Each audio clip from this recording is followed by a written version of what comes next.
नमस्कार साथियों, कृषि दर्शन के इस अंक में आप सभी का स्वागत है।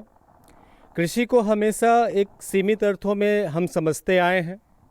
कृषि का मतलब हमारे लिए बड़ा सीमित होता है कि किसान खेत में फसल उगाता है और उसे ले जाकर मंडी में बेच देता है। लेकिन फसल के खेत में जाने से लेकर मंडी तक पहुंचने के बीच बहुत सारे प्रोसेस होते हैं। उस प्रोसेस से जुड़ी हुई बहुत सारी मशीनरी, बहुत तरह की तकनीकों का इस्तेमाल होता है। साथ में बहुत बड़ी इंडस्ट्री है जो मशीनों को बनाने का काम करती है, प्रसंस्करण का काम करती है। इसके अलावा भी अन्य बहुत सारी चीज़ें होती हैं। तो खेती केवल पुरानी परंपरा या पुरानी पीढ़ी के लोगों का काम नहीं है। इसमें परिवार के छोटे बच्चे से लेकर के बड़े बुजुर्ग तक अपनी अपनी भूमिका निभाते रहे। ठीक उसी तरीके से कृषि आधारित अर्थव्यवस्था वाले हमारे देश में पुराने किसान तो हैं ही, तो आज हमारे इस कार्यक्रम में एक संपन्न किसान जो सतत तरीके से खेती करते हैं वो भी हमारे साथ हैं। साथ ही हमारे बीच है जबलपुर कृषि विश्वविद्यालय के छात्र जो यहाँ पर अपने प्रैक्टिकल प्रोग्राम के लिए यहाँ के कृषि अनुसंधान केंद्र और कृषि विस्तार केंद्र के साथ जुड़े हुए हैं। आइए आज इनसे हम सब लोग मिलकर बात करते हैं। कृपया अपना नाम और अपना परिचय बताएं और आप बताएं कि यहाँ किस कार्यक्रम के लिए आप आए हुए हैं। सभी को नमस्कार। मेरा नाम आकाश ठाकुर है। मैं कृषि विश्वविद्यालय जवाहरलाल नेहरू का छात्र हूँ, चतुर्थ वर्ष का। यहाँ पर कृषि विज्ञान केंद्र डिंडोरी के तहत मैं का ग्रामीण कृषि कार्य अनुभव के प्रशिक्षण के लिए आया हुआ हूँ। इसमें जो कि 7th सेमेस्टर में बीएससी एग्रीकल्चर में होता है, जिसमें जो विद्यार्थी होता है वो किसानों कृषि विश्वविद्यालय के अंतर्गत आने वाले सभी कृषि विज्ञान केंद्रों में भेजे जाते हैं, जिसके तहत 4 से 5 छात्रों को एक गांव के 4 से 5 किसानों का आवंटन किया जाता है। और जिसमें मुख्य रूप से जो विद्यार्थी है वो ग्रामीण परिस्थितियों को जानता है, किसान खेती में जिस प्रकार की तकनीकों का इस्तेमाल कर रहे हैं उनके बारे में सीखता है, और साथ ही किसान जिस जिस प्रकार की समस्याओं का सामना कर रहा होता है उसकी वास्तविकता को जानता है विद्यार्थी, और ग्रामीण का समग्र विकास के लिए अपनी एक कौशल दृष्टि को विकसित करता है। इस कार्यक्रम को मुख्य रूप से विश्वविद्यालय ने 20 सप्ताह की कुल अवधि में बांटा हुआ है, जिसको विद्यार्थी 2 भागों में पूर्णता करता है, जिसमें से पहला भाग होता है रावे रूरल एग्रीकल्चर वर्क एक्सपीरियंस, और दूसरा भाग होता है AIA agriculture agro industrial attachment, जिसमें कृषक उद्योगों के जो माहौल और कामकाज का अनुभव प्राप्त करना होता है, जिसके लिए विश्वविद्यालय उनको कृषक उद्योग जो हैं उनसे जोड़ा जाता है, जिसमें विद्यार्थी डेली पर्पस के हिसाब से कृषक उद्योगों की और ग्रामीण में जो गतिविधियां की जाती हैं खेती से संबंधित उनका एक रिकॉर्ड तैयार करता है, और उस पर डेली की टिप्पणी उनको लिखनी पड़ती है, जिसमें कार्यक्रम के अंत में विश्वविद्यालय उनको 7 दिन का समय देता है, और उस टिप्पणी के आधार पर उनको एक परियोजना तैयार करनी पड़ती है। उस परियोजना की प्रस्तुति विश्वविद्यालय में देनी होती है, और उसके आधार पर विश्वविद्यालय उनके फाइनल डिग्री का मूल्यांकन करता है। इस कार्यक्रम का जो मुख्य उद्देश्य होता है वो होता है कि विद्यार्थी जो कृषि विद्यार्थी है वो एक शहरी परिवेश का होता है, परंतु उसको ग्रामीण परिवेश से अवगत कराने के लिए इस प्रोग्राम को डिज़ाइन किया गया है, और जो कृषि से संबंधित आने वाली समस्याएँ हैं उनका समाधान करने के लिए जो एक आत्मविश्वास और सक्षम बनने के लिए जो चीज़ों की ज़रूरत होती है वो सब विकसित की जाती है। हमारा कार्यक्रम बहुत से छात्र भी देखते हैं, तो मैं चाहूँगा कि इनकी जो टीचर हैं, यहाँ पे कोऑर्डिनेटर हैं, वो बताएं कि ये रावे प्रोग्राम क्या है। मैम कृपया अपना परिचय दें और बताएं कि ये रावे कार्यक्रम क्या है। सभी को नमस्कार। मैं डॉक्टर गीता सिंह, रावे प्रभारी। जैसा कि आप जानना चाह रहे हैं कि रावे क्या होता है, रावे इंग्लिश के कैपिटल लेटर RAWE का फुल फॉर्म है रूरल एग्रीकल्चर वर्क एक्सपीरियंस, ग्रामीण कृषि कार्य अनुभव। ये ऐसा प्रोग्राम है जिसमें बच्चे 7th सेमेस्टर में कृषि विज्ञान केंद्र, कृषि अनुसंधान केंद्रों में रखे जाते हैं, और कृषि विज्ञान केंद्र में आए हुए बच्चों को हम अपने पास के गांव में भेजते हैं, और उनको एक एक होस्ट फार्मर देते हैं, जिनके साथ रह के वो 6 महीने तक काम करते हैं, काम सीखते हैं, काम सिखाते हैं, किसानों की समस्याओं को कृषि विज्ञान केंद्र और वैज्ञानिकों तक पहुंचाते हैं ताकि उनका तुरंत समाधान किया जा सके। इसी श्रृंखला में इस वर्ष हमारे पास 2022-23 के दौरान हमारे पास जो है 38 बच्चे आए हुए हैं, और इसमें से 25 बच्चे हमारे डिंडोरी विकास खंड में हैं और 13 बच्चे समनापुर पड़रिया में हैं। इन बच्चों की शुरुआत ही जो है धान का रोपा लगाने से हुई, क्योंकि ये जुलाई में आए थे, जुलाई एंड तक आए थे। तो इन्होंने रोपा लगाने से लेके अब तक जो भी ऑपरेशन हुए हैं किसानों के फील्ड पे वो सब सीखे हैं, उनसे सीखे हैं और जो वो गलत करते हैं उसमें इन्होंने अपनी टेक्नोलॉजी भी इनपुट दी है कि हाँ ये ऐसा नहीं ऐसा करना चाहिए। इस तरह जो जो हमारी विस्तार शिक्षा का मूलभूत सिद्धांत होता है कि करके सीखो और देखकर विश्वास करो, तो ये फलीभूत होता है इस रावे कार्यक्रम के अंतर्गत। जी, मेरा नाम प्रियांशु कनौजिया है और मैं जवाहरलाल नेहरू कृषि विश्वविद्यालय चतुर्थ वर्ष प्रथम सेमेस्टर का छात्र हूँ। अभी मैं ग्रामीण कृषि कार्य अनुभव में डिंडोरी आया हुआ हूँ। इस कार्यक्रम में हमारा मुख्यतः उद्देश्य यह है कि किसानों से कुछ सीखा जाए और किसानों को कुछ सिखाया जाए। इसमें हमने आके देखा, डिंडोरी ज़िले में आके देखा कि जो हमें किताबों में पढ़ाया जाता है, असल किसानी दुनिया उससे बहुत अलग है। तो इसमें हम लोगों ने आज यहाँ आया और हमने मोटे अनाज, मेनली मोटे अनाज के बारे में सीखा कि डिंडोरी फेमस किस चीज़ के लिए है। तो वो मोटे अनाज के लिए फेमस है। डिंडोरी, मंडला, ये ज़िले मोटे अनाज के लिए फेमस है। तो हमारा मुख्यतः उद्देश्य यही है कि हम मोटे अनाज के जैसे तैसे करके उसको बिज़नेस बढ़ाएं, उसको करें ताकि हमें पूरी दुनिया में पहचान मिल सके। इससे लहरी बाई जो कि हमारे डिंडोरी ज़िले के ही हैं, वो मुख्य प्रचारक हैं मिलेट्स की। तो जैसे आपने कहा कि मिलेट्स को आगे चल के व्यापार के रूप में भी डेवलप किया जा सकता है, बहुत सारी मशीनों का इस्तेमाल होता है खेती में, आप लोग गए होंगे देखे होंगे। एक मुख्य बात समझ में आती है कि डिंडोरी की खेती पारंपरिक खेती के रूप में ज़्यादा प्रचलित है और खेती जिस तरीके से अब बदलती जा रही है तो उसमें तकनीकों का बहुत सारा इस्तेमाल हो रहा है। तो आप ही से में से किसी एक से मैं जानना चाहूँगा कि मशीनों का इस्तेमाल और पारंपरिक खेती करने वाले किसानों को आपने देखा होगा, तो इनका अनुभव आप लोगों का कैसा रहा? तो मुझे ऐसा लगता है कि पारंपरिक जो खेती है वो चलती रहनी चाहिए और ट्रेडिशनल खेती जो है वो हमारे देश की कल्चरल जो हेरिटेज है उसको मेंटेन करके रखती है। तो मुझे लगता है कि और ये डिंडोरी क्षेत्र इस तरीके का है कि यहाँ पे ट्रेडिशनल खेती होती आई है, तो यहाँ पे हमारी हेरिटेज को मेंटेन करके रखा जाता है। इस चीज़ के लिए मैंने मेरा ये मानना है कि जो पारंपरिक खेती चल रही है वो चलती रहना चाहिए, क्योंकि ज़्यादा मशीनीकरण से किसान को फ़ायदा तो होता है, कुछ दिनों के लिए लाभ मिलता है, लेकिन अंततः जो है उसको घाटा हो रहा है और आगे आने वाली पीढ़ी के लिए दिक्कत बढ़ती जा रही है, जिससे जैसे कि क्लाइमेट चेंज हो रहा है उसमें बहुत ज़्यादा कीट और बीमारियां आ रही हैं, जिससे कि फसल को नुकसान भी हो रहा है। आप में से ही कोई बताए कि मिलेट्स का आपने देखा होगा कि ज़िले का बड़ा नाम हो रहा है यहाँ पर, इसके बावजूद उस तरीके से किसानों को कहा जाता है कि उसके बदले में उस तरह के पैसे नहीं मिल रहे या जिस तरीके से विस्तार होना चाहिए वो नहीं हो पा रहा है। तो इसे बढ़ाने के लिए क्या किया जा सकता है, एक बार आप ही बताएं। जी, यहाँ के जो किसानों में के बीच रहकर मैंने सीखा कि मोटा अनाज यहाँ पर प्रसिद्ध है और यहाँ की जो ज़मीन है वो मोटे अनाज के लिए काफ़ी फेवरेबल है, जिसके तहत लेकिन जो यहाँ पर समस्या आती है मोटे अनाज को लेके, तो लेकिन जो वास्तविकता मैंने यहाँ देखी है मोटे अनाज के बीच में, वो दिक्कत समस्या ये आती है कि मोटा अनाज यहाँ पर्याप्त होता है, परंतु यहाँ के किसान उसको उतनी जो कीमत उनको मिलनी चाहिए उस कीमत पे वो बेच नहीं पाते उसको। और उसका कारण यहाँ पे ये जाना गया है कि जो मार्केट में यहाँ पे मार्जिनल फार्मर ज़्यादा हैं। मार्जिनल फार्मर कहें तो 4 से 5 एकड़ या फिर 2 से 4 एकड़ के बीच जिनकी ज़मीन होती है उनको मार्जिनल फार्मर कहा जाता है।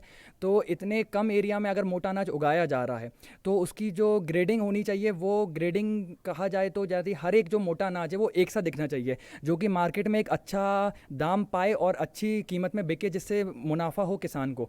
परंतु इस ग्रेडिंग की कमी से और जो मिल अपनी होती है ग्रेडिंग की, उसकी जो यहाँ पर यूनिट्स हैं वो बहुत कम है। अगर यहाँ पर अनाज इतने कम में उगाया जा रहा है, सभी को ग्रेडिंग करके मार्केट में बेचा जाए, एक्सपोर्ट किया जाए तो बहुत अच्छी कीमत किसान ले सकता है, परंतु ग्रेडिंग एक लैकिंग पाया गया है यहाँ पे, जिसके तहत किसान मोटा अनाज जिस स्तर पे यहाँ प्रोड्यूस करता है, उत्पादन होता है, परंतु कीमत ना मिलने के कारण किसान को हर बार निराशा हाथ लगती है और मोटे अनाज को हटाने के बाद वह धान की खेती में आ रहा है, जबकि धान की खेती यहाँ पर उतनी सक्षम नहीं है जैसे कि बाकी राज्यों में और बाकी शहरों में है।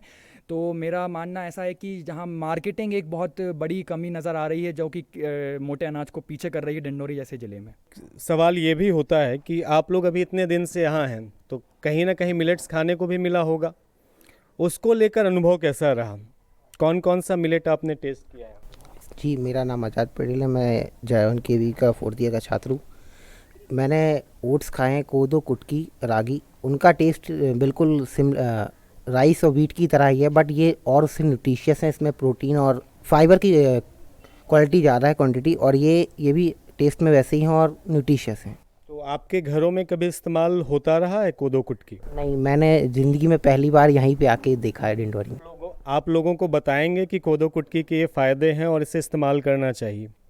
जी बिल्कुल बताएंगे। इसमें बहुत सारे न्यूट्रिशियस हैं, जिसमें कैल्शियम, मैग्नीशियम है, आपको आयरन मिलेगा, प्रोटीन ज़्यादा है, फाइबर ज़्यादा है, और वीट से उतने ही दामों पे यहाँ पे मिल सकते हैं। इससे एक और सवाल मेरे मन में आ रहा है कि एग्रीकल्चर आप लोग पढ़ रहे हैं, कुछ विद्यार्थी भी हमारा कार्यक्रम देखते हैं, तो उनके लिए आप में से ही किसी से मैं जानना चाहूँगा कि अगर एग्रीकल्चर की पढ़ाई करनी हो तो 12वीं पास करने के बाद उसका क्या प्रोसीजर होता है और कैसे इस कोर्स में एडमिशन होता है और अन्य कौन से कोर्स हैं?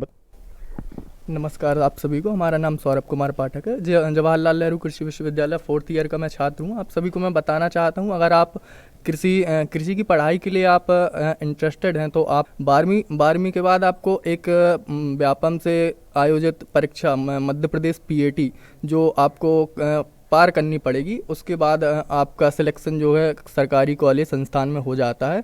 4 साल की या डिग्री कोर्स रहता है, जिसमें चौथा साल आपका एक्सपीरियंस बेस रहता है और जिसमें आप 3 साल सारी थ्योरी पढ़ते हैं। चौथे साल आपको एक्सपीरियंस प्रैक्टिकल बेस पे रहना पड़ता है, जिसमें आप किसानों से सीखते हैं और 3 साल जो पढ़ा है आपने वो आप किसानों को सिखाते हैं। इस प्रकार आप अपने 4 वर्ष का पूरा प्रोग्राम कर लेते हो। उसके बाद आप BSc एग्रीकल्चर ऑनर्स की डिग्री के लिए आप पात्रता ले लेते हैं। उसके बाद अब आपके ऊपर डिपेंड करता है कि आप उस क्षेत्र में आगे बढ़ना चाहते हैं या किसी जॉब में जाना चाहते हैं या नौकरी करना चाहते हैं।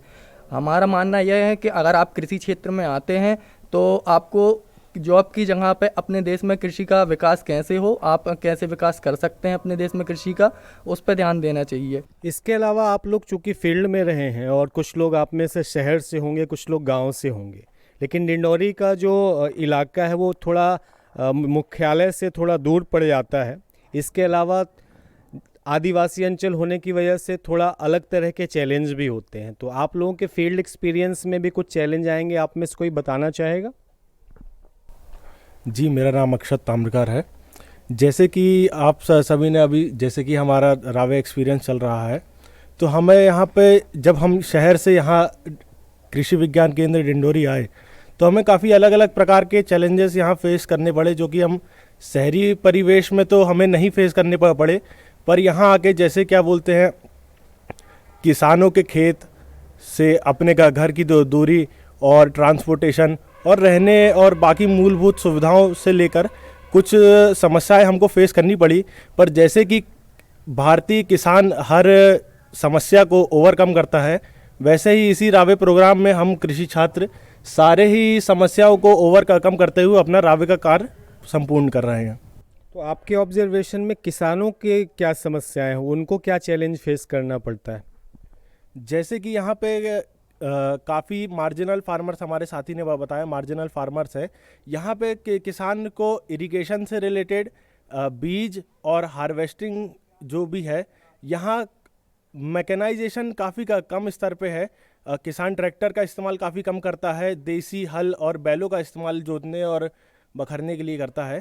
तो यहाँ के किसान की जो समस्याएं हैं वो मैकेनाइजेशन से जुड़ी हुई है। मैकेनाइजेशन की कमी उन पे एक बहुत गहरा असर डालती है और उनकी एफिशिएंसी पर भी काफ़ी गहरा असर डालती है। इसके अलावा एक प्रश्न मेरे दिमाग में आ रहा है कि मार्केटिंग और बिजनेस में कन्वर्ट करने से बहुत बड़ा बाज़ार जो है इसके लिए खुल सकता है। तो मैं एक और साथी से जानना चाहूँगा कि इस बारे में बताएं कि मिलेट्स की मार्केटिंग को किस तरीके से आप प्लान करें अगर आपको मौका मिले तो। सभी को नमस्कार। मेरा नाम है प्रकाश कुमार नवैद और मैं जवाहरलाल नेहरू कृषि विश्वविद्यालय जबलपुर के 4th ईयर का छात्र हूँ। मैं मिलेट्स को मार्केटिंग से इस तरह जोड़ना चाहूँगा कि आजकल हम देख रहे हैं बाज़ार में मिलेट्स के बिस्किट्स वगैरह मिल रहे हैं और ओट्स वगैरह मिल रहे हैं और डोसे वगैरह भी हम उससे बना सकते हैं, इडली बना सकते हैं। और जहाँ तक हम देखें कि ये जो मिलेट्स है ना, वो राइस के गुना कैल्शियम से 8 गुना ज़्यादा कैल्शियम होता है उसमें, तो ये न्यूट्रिशियस भी है लोगों के लिए और सप्लीमेंट फूड का भी काम करता है, तो इस चीज़ में वो मार्केटिंग के लिए ज़्यादा वो हो सकता है। तो मिलेट्स में आपने देखा कि सभी लोग इस विषय को बहुत ही अच्छे से विस्तार से समझा पा रहे हैं, लेकिन खरपतवार की समस्या खेती में हमेशा से रही है और अभी आप लोग फील्ड पे भी जाके देख रहे होंगे। तो किसानों के क्या कोई पारंपरिक तरीके आपको नज़र आए कि कोई मिक्स खेती करता हो या किसी तरह का प्रयोग करता हो देसी, जिससे वो खरपतवार से विजय पाने में उसे सफलता मिली हो? जी, जो पारंपरिक जो अपना नाम बताएंगे? जी, मेरा नाम संदीप पटेल है और मैं जवाहरलाल नेहरू कृषि विश्वविद्यालय का चतुर्वर्ग का छात्र हूँ। जैसा कि मैंने यहाँ देखा कि यहाँ पे जो खरपतवार का जो समस्या है बहुत अधिक है और उसको समाधान के लिए किसान बहुत उपाय करते हैं। जैसे पारंपरिक धान लगाना, जैसे धान का रोपा लगाना जैसे पडलिंग मेथड से, तो उससे जो खरपतवार है वो बहुत ज़्यादा नियंत्रित हो रहते हैं। और बाकी जैसे हमने कुछ किसानों को सजेस्ट किया मल्चिंग वगैरह करने के लिए, जैसे प्लास्टिक मल्च वगैरह यूज़ करने के लिए जो किसान सब्जियां वगैरह उगाते हैं। तो आइए इन छात्रों से जानते हैं कि खेती को कैसे उद्यमिता के रूप में ये परिवर्तित कर सकते हैं। आप अपना नाम बताएं। नमस्कार, मेरा नाम निशांत यादव है। मैं जवाहरलाल कृषि विश्वविद्यालय के 4th ईयर का स्टूडेंट हूँ। जैसे कि आप सभी को पता होगा कि एग्रीकल्चर की डिग्री टोटल 4 साल की होती है, जिसमें आपको 3 साल का थ्योरी नॉलेज प्रोवाइड किया जाता है और जिसमें एक साल में आपका उसमें प्रैक्टिकल नॉलेज उसमें होता है। जिसके बाद इसमें एग्रीकल्चर के बाद आपके लिए काफ़ी फील्ड इसमें ओपन रहती है। एज ए आप किसी कंपनी में या तो फिर अगर आपको किसी अपना एंटरप्रेन्योरशिप में जाना है तो या आप अपना खुद का सीड प्रोसेसिंग यूनिट बना सकते हैं, कोल्ड स्टोरेज यूनिट बना सकते हैं। प्रोसेसिंग यूनिट में जैसे कि मैं अभी यहाँ पे ढिंडोरी ज़िला में हूँ, तो यहाँ पे काफ़ी कोडो कुटकी रागी का प्रचलन चलता है। यहाँ पे उनकी काफ़ी फसल लगती है।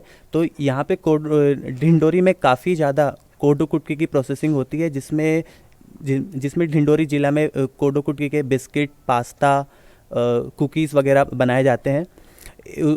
उसमें से मेरा एक खुद का जो हमारे रावे प्रोग्राम में हमको होस्ट फार्मर अलॉट होता है, उसमें हमारे स्वयं के जो होस्ट फार्मर है उनकी एक सीड प्रोसेसिंग यूनिट है, जिसमें वो धान की प्रोसेसिंग करते हैं, उससे वो बीज उत्पाद करते हैं और ये सब चीज़ करते हैं।